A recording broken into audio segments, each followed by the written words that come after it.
Assalamu alaikum урматтуу менин каналымдын көрүүчүлөрү, дыйкан фермерлер.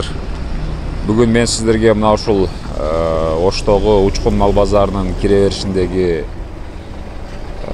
чөп, беде пресс, ошондой эле саман пресс жана башка ушул уйлардын тоюттары тууралуу, алардын баалары боюнча маалымат берүүнү туура көрүп отурам.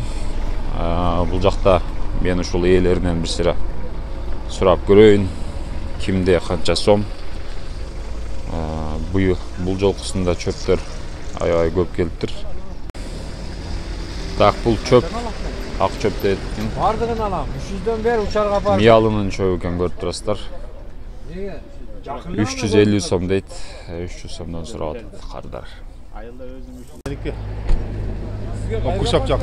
Будай, а? Будай. Акчасы канча? Акчасы 270 берилет. 270ден бери берем дейт. Ушул эле калдыбы? Ооба.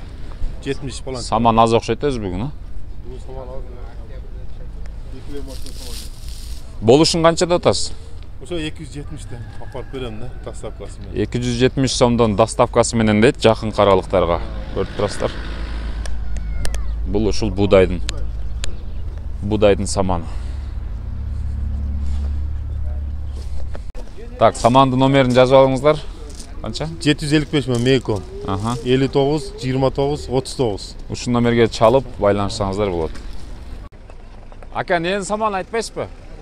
Арпанын саманы каердики? Баасычы баасы?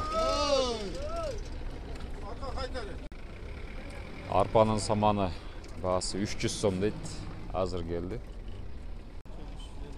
350 каердики? Башбулак чөбү 350. Көп алсачы? Түш беребиз. Доставкасычы?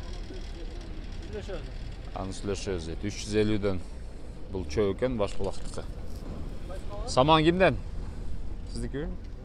Мына саман канчадан? Саманды 300 деп атыптыр. Саман 300 сом. Жибитип берсеңиз жейт да, кебек кошуп. Көппү саманбы, же аралашпы? Чөп экен, а? Жодар чөп. Каердики бул? Бул да 350бы? Башбулактын чөбү 350 дейт. Жодар чөп дейт. Мен түшүнбөдүм, жодар чөп не деген. Беде кимдики? Канча? 380. Каердики? 30 380 сом дейт. Бедени көрүп турасыздар. Ооба да.